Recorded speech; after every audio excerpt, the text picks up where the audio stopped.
Hi, my name is Sabrina. I know what you're thinking. A name like that witch's. I really was a witch. Do you believe in magic? I believed.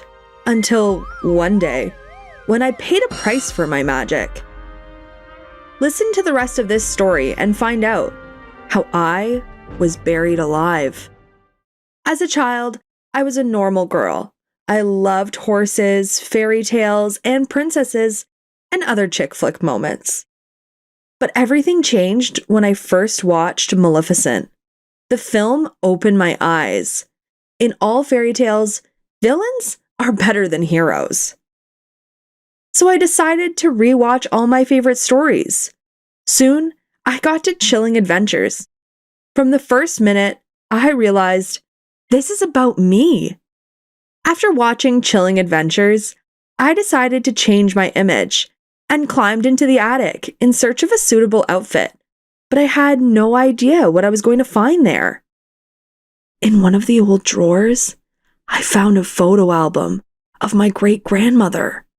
I flipped through the photos. Unbelievable!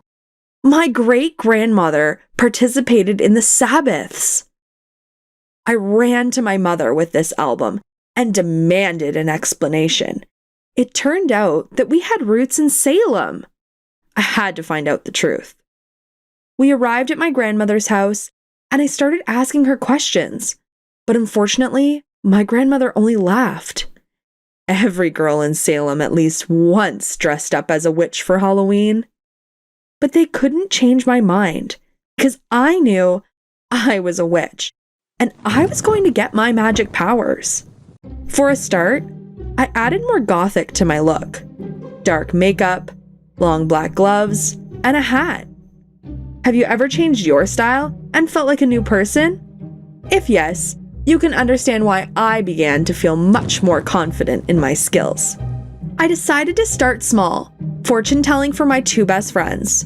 For example, looking into Kira's cup, I could see something that suggested the word danger.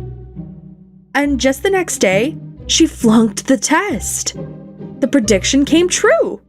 Looking at my friend Lisa's hand, I saw something that suggested the word love. And just 3 days later, a new kid appeared at school, and she immediately fell in love with him. Soon, Lisa asked to charm him. Well, how could I resist? I read on the internet about the rules of the ritual, and the next day after school, we performed the ceremony. It took 2 weeks, and at recess, the new kid came to us. He said that we had not taken our eyes off of him for 2 weeks, but we knew that magic had worked. The new guy's name was Rich. He was a good guy, but his friends? They were something. This was a group from a private school. Cool guys, goths, absolutely crazy. With Richie's help, we were able to meet them, and thanks to my magic and predictions, we were accepted into their company. But soon, the stakes increased. Rich managed to find the spell book in one of the old antique shops. I took it upon myself to test them. Sit ventures, Felix, deuces, I whispered to my friend, and on the next test, she was able to score the passing grade. Ut, maledistri, tibi, e respondissem, es pro passalis, I shouted, pointing at bully Mickey. After 2 weeks, we found out that she was expelled from school for smoking. But you must admit that predictions and witch-mongering are not quite what you imagine when thinking of a witch's magical power. I wanted to turn people into animals with a snap of my fingers, read minds, throw fireballs in the end. God, what a fool I was.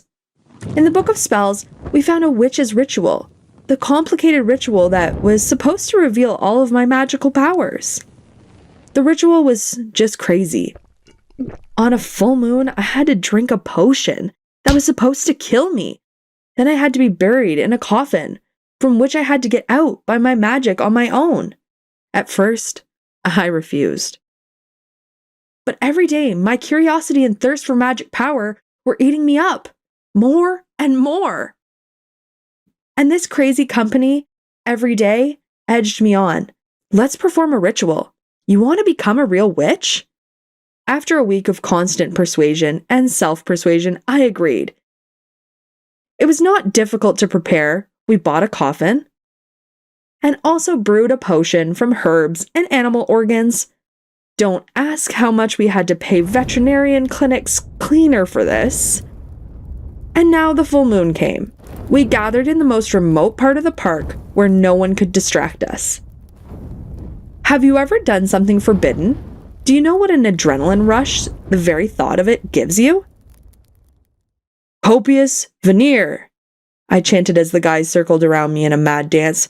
Copious veneer, I shouted before drinking a potion made from rat tails and cat glands. Copious veneer, I whispered, shivering with euphoria and excitement, trying not to throw up the potion. Everything froze.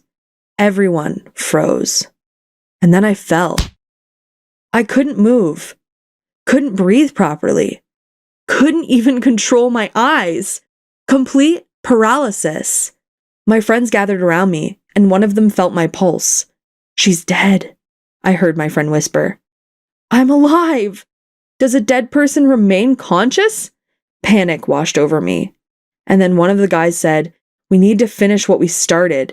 This is what Sabrina would like. I was picked up and carried gently into the coffin. Stop! No, don't bury me! I don't want to! But none of them heard my silent cries. None of them could read my screaming thoughts. They put me in the coffin. Rich carefully covered my eyes. Then I heard the lid of my coffin being nailed down. The box was lifted and thrown into the pit. I felt a thud, followed by the sound of shovels and earth. A bit of dirt got on my face. It became harder to breathe. I called up all my strength.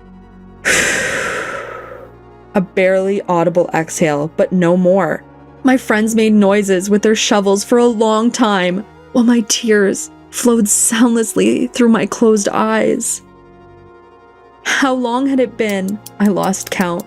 I couldn't sleep, or rather, my body and my brain were already asleep, but not my mind.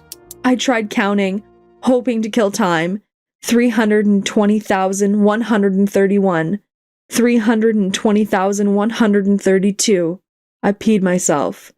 Now it became hard to breathe. I had a dream about my great-grandmother. She said, if you promise not to play with magic, I'll let you out. I made a promise. God, I promised with all my heart. Nothing happened. I could feel the worms crawling around me. I could feel my wet feet starting to rot. I felt like I was going to die. Great-grandmother, you promised to save me! Or maybe calling her was magic too. I wanted to die. There was less and less air, but it didn't seem to end. I couldn't swallow my tongue or hold my breath, but I wanted to die. The seconds faded into eternity. I was ready to draw my last breath, and then suddenly, the ground began to shake. I heard voices. The lid of my coffin flew off, and I felt a rush of fresh air. At the same time, I heard the voice of my friends. Ugh! Is it rotting? God, I'm gonna be sick! Then Rich said, it looks like the magic didn't work. I suggest we bury her and forget about it. I don't think they'll find her here anytime soon. I knew it was now or never. I called up the last bit of my strength, opened my eyes with difficulty, and began to wheeze. My entire company fled in horror, all but Rich. He grabbed my arm and felt my pulse. At this point, I finally blanked out. I came to my senses in the hospital. Catatonic stupor. This was my diagnosis. Because of the stress, the pressure of the corset, and the potion I drank, my brain failed me, and I just lost control. And then I lay in a coffin for 3 days, slowly dying of oxygen starvation. My friends got tired of waiting and decided to dig me out. Just in time. A few more hours, and I'd be dead. Yeah, triple bad luck. The terrible quality of the coffin, the inaction of the police, who began to look for me only after 2 days of disappearance, and friend idiots who believed that I was really a witch. Did you foolishly risk your life? Tell us about it in the comments, and don't forget to subscribe to the channel. There are many more interesting stories waiting for you.